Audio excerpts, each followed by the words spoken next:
आचमन में भी दोनों हाथ दोनों घुटनों के मध्य नाभि के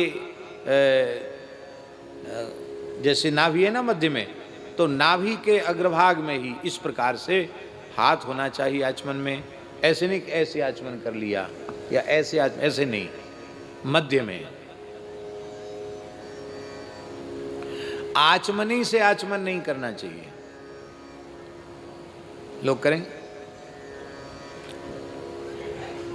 अरे भाई बड़े स्टाइल से करते हैं, पूरा मुंह फाड़ देंगे, एक निशाना मारते हैं आचमनी का। ये नहीं है, ये ठीक नहीं है। विनियोग आदि के लिए भले ही उसको रखो, पर आचमन देव तीर्थ, पितृ तीर्थ, ब्रह्म तीर्थ, ब्राह्म तीर्थ, ये हाथ में तीर्थ है ना, तो ब्राह्म तीर्थ है नाचम्य, इस प्रकार से आचमन करना चाहिए।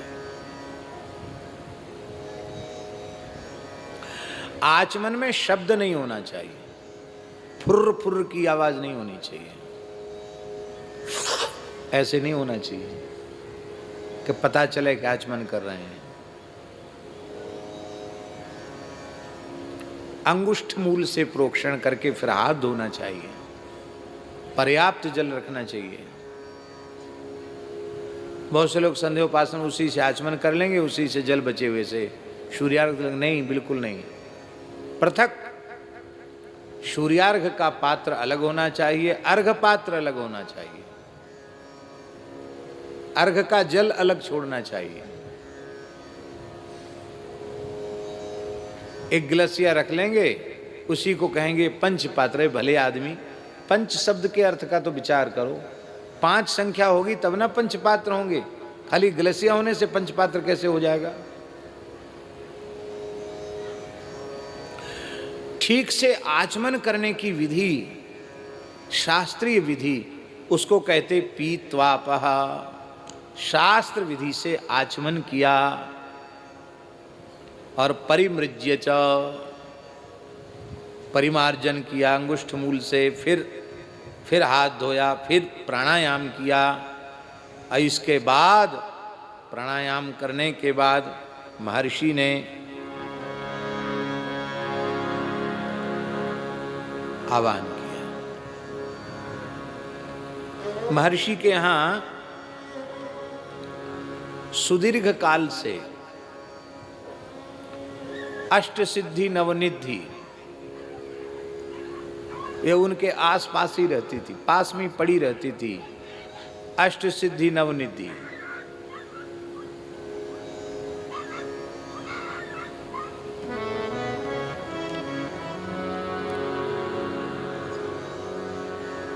अब वो प्रतीक्षा करती थी कि महर्षि कभी आज्ञा दें हमको कि हम कुछ काम में आ जाएं, कुछ सेवा में लग जाएं। लेकिन महर्षि ने आज तक उन अष्ट सिद्धि और नवनिधियों की ओर अपने नेत्र उठाकर नहीं देखा था।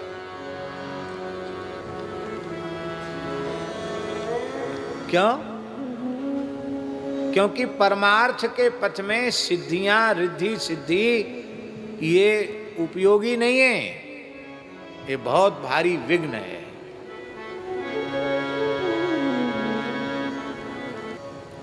महात्माओं के पास सिद्धियां रहती हैं, पर वे जानबूझकर उन सिद्धियों का कभी भी प्रयोग नहीं करते हैं,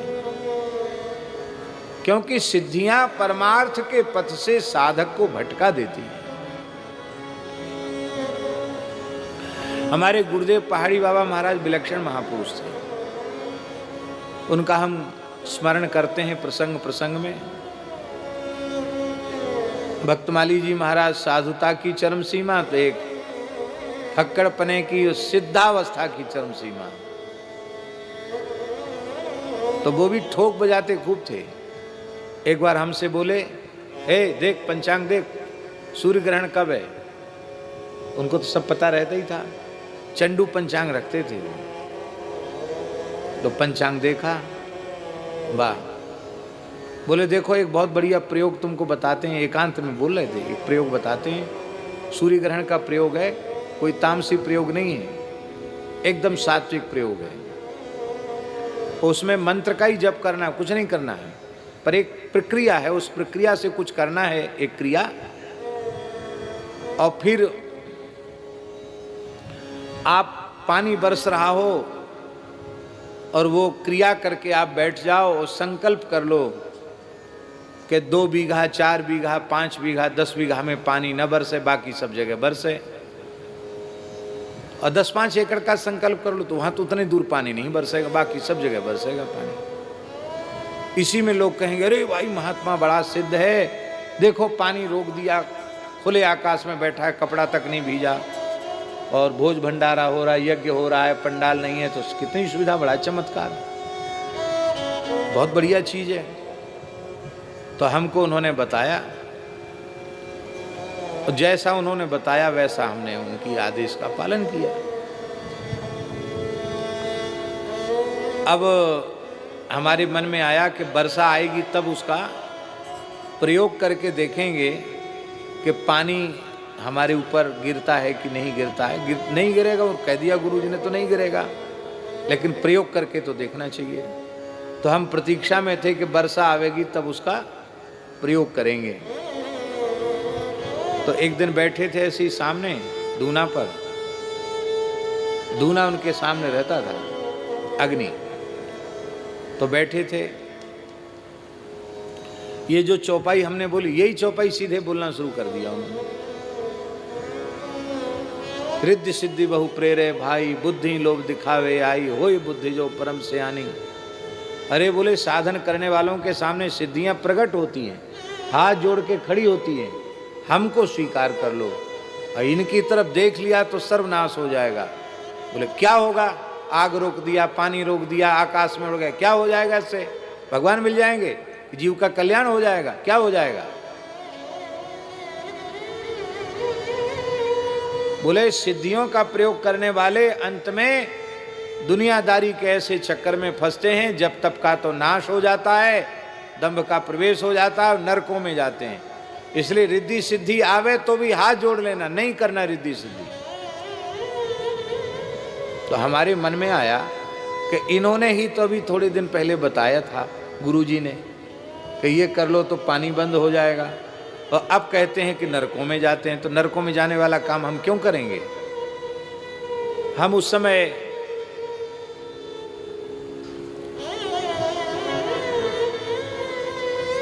बाहर कम जाते थे, महाराज जी की ही सन्निधि में रहते थे, और वो कुछ साधन बताते थे, वो साधन भी करते थे।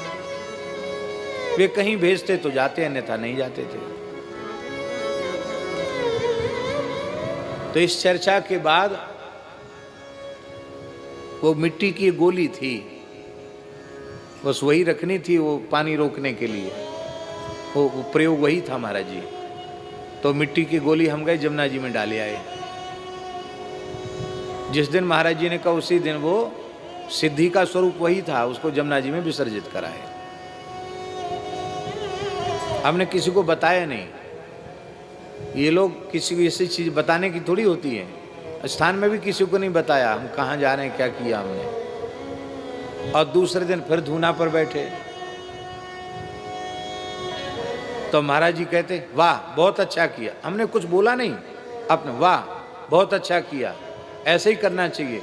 ए बच्चा, रिद्धि सिद्धि के फेर में नहीं पड़ना चाहिए, आपने तो सीधे साधे राम राम करना है, कोई रिद्धि सिद्धि नहीं, कोई रिद्धि सिद्धि नहीं। वाह बहुत अच्छा किया, फेंक आए पानी में, जमुना जी में फेंक आए, विसर्जन कर आए। अरे एक बार तो प्रयोग कर लेते, हंस के बोले, एक बार तो प्रयोग कर लेते। हमने कहा महाराज जी मन तो किया था, लेकिन आपने कल ऐसा प्रवचन सुना दिया कि हमारा मन खराब हो गया। बहुत अच्छा किया, लोभ जग जाता, लोभ लग जाता, ये ठीक नहीं, रिद्धि सिद्धि का लोभ अच्छा नहीं। दिखा भी देते थे कि ये है, अब फिर उससे बचा भी लेते।